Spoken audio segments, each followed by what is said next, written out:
बीते हुए कुछ लम्हों का उम्र भर अफसोस किया नहीं करते। जैसे प्यास लगती है तो दरिया पिया नहीं करते। एक ही ज़िंदगी है मेरे दोस्तों, अफसोस किस बात का करें, क्योंकि गुजरे हुए उन पलों के लिए खून के आंसू पिया नहीं करते। दोस्तों नमस्कार, मैं राकेश कुशवाहा गोट फार्म, बहुगरा रावटसगंज, सोनभद्र, उत्तर प्रदेश से।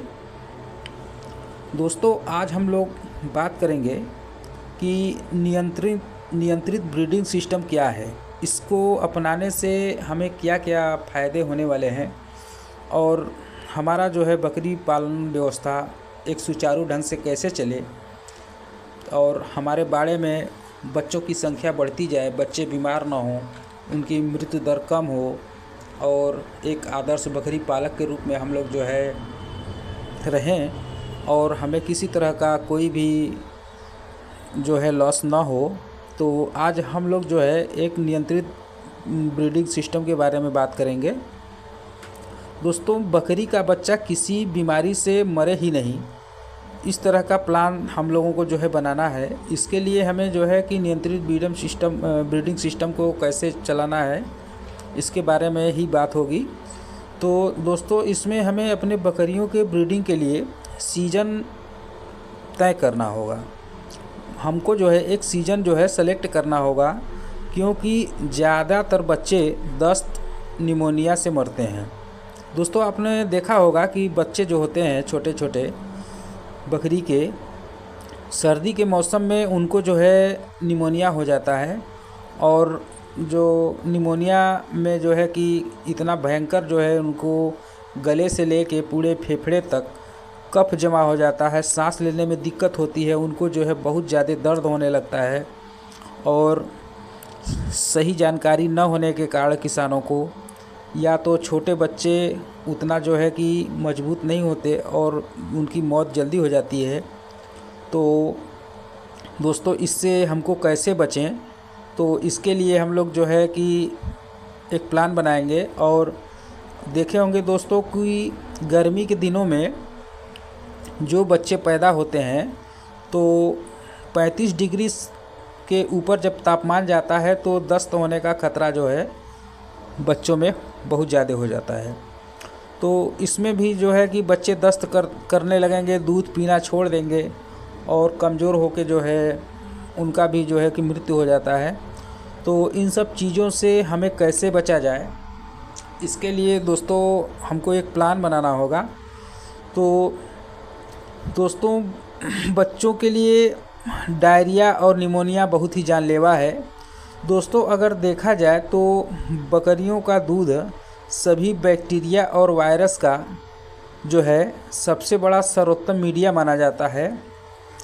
जब बच्चे जो होते हैं जब अपनी माँ का दूध पीते हैं तो आप लोग देखे होंगे कि मिट्टी और आपके बाड़े में ईंट है, मिट्टी है या फिर पुराना चिपका हुआ बकरियों का बीट जो होता है उसको बहुत तेज़ी से वो लोग चाटते हैं। और भी चीज़ें जैसे कपड़ा हो गया, मतलब कुल मिला के ये समझिए कि वो कुछ ऐसी चीज़ों का सेवन करना चाहते हैं जिससे जो है कि बैक्टीरिया उत्पन्न हो जाए। तो ये चीज़ देखा गया है। तो दोस्तों जब बच्चे जो है दूध पीते हैं तो इस समय जो है कि सबसे ज़्यादा वायरस और बैक्टीरिया जो है ग्रोथ करते हैं। इसलिए दोस्तों हमें कंट्रोल ब्रीडिंग सिस्टम अपनाना चाहिए जिसमें बच्चों की मृत्यु दर बिल्कुल कम हो जाए या ना के बराबर हो जाए।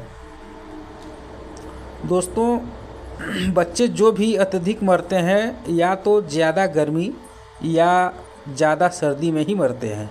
तो दोस्तों हमें इसी को रोकना है, इसीलिए कंट्रोल ब्रीडिंग सिस्टम अपनाया जाता है।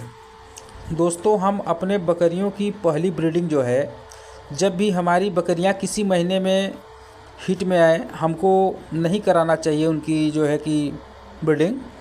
तो हमको कोशिश ये करना चाहिए, जैसे हमारे पास 20 बकरी हैं, 30 बकरी हैं, तो हम लोगों को एक कोशिश करनी चाहिए कि सारी बकरियों को एक ही महीने के अंदर में या 1.5 महीने के अंदर में, जैसी आपकी व्यवस्था हो, जैसे कि जिसके पास 100-150 बकरियां हैं तो वो लोग 2 महीने के अंदर, 1 से 2 महीने के बीच में ऐसा करते हैं। लेकिन जिनके पास कम है तो आप लोग कोशिश करें कि बकरियों को जो है सितंबर और अक्टूबर के बीच में ब्रीडिंग करवाएं। तो दोस्तों ये जो है इसको करने से जो भी बच्चे पैदा होंगे वो लगातार पैदा होंगे, 1-2 महीने के अंदर के होंगे, तो आपको उनको जो है देख रेख करने में आसानी भी होगी। तो दोस्तों सितंबर और अक्टूबर के बीच में हमको ब्रीडिंग करवा देना चाहिए, क्योंकि जिससे फरवरी और मार्च के बीच में बच्चे जन्म लेते हैं। तो दोस्तों फरवरी और मार्च का जो महीना होता है, तो आप लोग देखे होंगे कि इस महीने में न तो ज़्यादा सर्दी होती है न तो ज़्यादा गर्मी होती है। यह महीना जो है मेमनों के लिए बहुत ही अच्छा होता है। और दूसरी ब्रीडिंग हम लोग जो है कि मई और जून के बीच में कराएं, जिससे बच्चों का जन्म अक्टूबर नवंबर में हो। तो दोस्तों इन महीनों में जो बच्चे जो है जन्म लेते हैं उनमें जो है कम बीमारी होती है, टेम्परेचर जो है कि नॉर्मल होता है।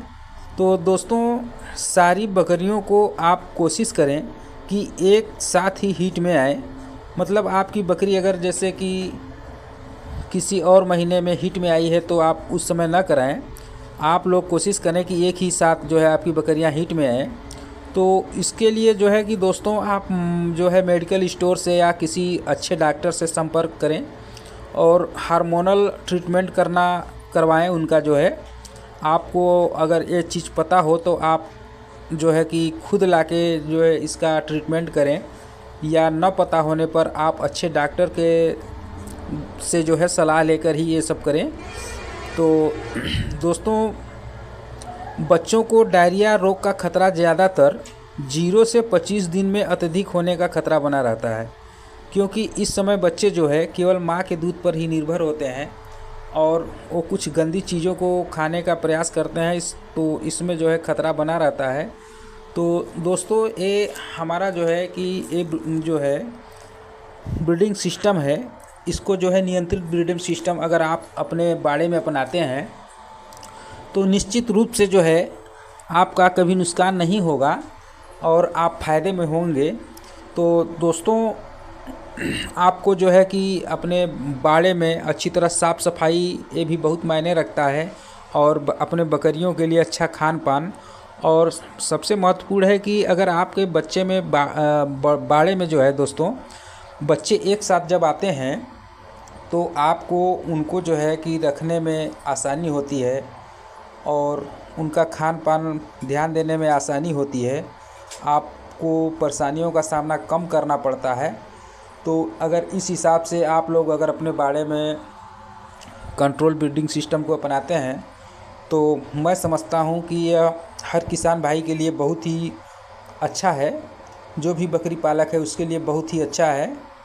तो दोस्तों आप लोग जो है कि अपने बकरियों के लिए अच्छा खाने के लिए उनको जो है कि चारे का प्रबंध ज़रूर करें। अगर आपकी बकरी चराई पे हैं तो कोई बात नहीं, अगर आप जो है कि उनको फार्म के अंदर खिला रहे हैं तो आपको हरे चारे का व्यवस्था जो है भरपूर मात्रा में करना चाहिए, और दलहनी चारा का भरपूर व्यवस्था करके रखना चाहिए।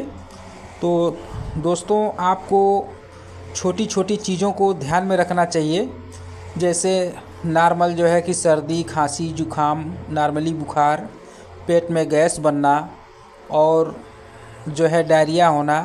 तो ये छोटी छोटी चीज़ों के लिए आपको ज़्यादा परेशान ना होना पड़े, इसके लिए आपको खुद जानकारी रखनी होगी, और आपको हो सके तो इसके लिए अपने फार्म पे जो है कि दवा हमेशा रखनी चाहिए, जिससे क्या है कि कभी भी अगर रात को कोई समस्या होती है तो आप खुद से इस चीज़ को कर लें। तो दोस्तों मैं नहीं कह रहा कि आप अपने से करें, लेकिन अगर डॉक्टर से संपर्क में रहेंगे तो आप सीख जाएंगे, तो ही आप इस चीज़ को करें।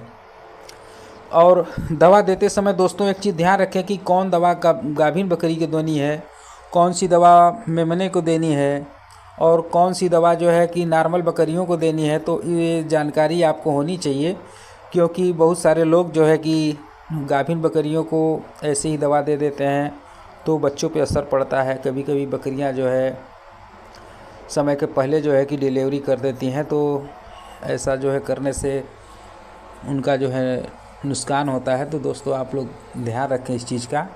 तो दोस्तों आज का वीडियो मैं जो है कि यहीं पे समाप्त करता हूँ। और दोस्तों अगर आप लोग हमारे YouTube channel KGF traders UP 64 पर नए हैं तो प्लीज़ हमारे चैनल को सब्सक्राइब कर बेल आइकन का बटन ज़रूर दबाएं। यह वीडियो अगर आप हमारे फेसबुक अकाउंट राकेश कुशवाहा पर देख रहे हैं तो हमारे वीडियो को फॉलो ज़रूर करें। दोस्तों आप एक चाहें तो अच्छा फार्मर बन सकते हैं। तो दोस्तों अगर आप बेरोज़गार हैं तो आप बकरी पालन करें, ये सुनहरा है आपके लिए। बाकी चीज़ें आप जब करने लगें तो कुछ समझेंगे। तो दोस्तों आप स्वस्थ रहें, मस्त रहें, अच्छे रहें, जहाँ भी रहें सही रहें। अपने देश के बारे में सोचें, अपने अगल बगल लोगों से मिलजुल के रहें, माता पिता के बारे में सोचें, उनको कभी अपने तरफ से कष्ट ना दें। तो इसी के साथ मैं जो है आज का वीडियो समाप्त करता हूँ। आपका भाई और दोस्त राकेश कुशवाहा गोट फार्म, बहुरा, रावटसगंज, सोनभद्र, उत्तर प्रदेश से। जय जवान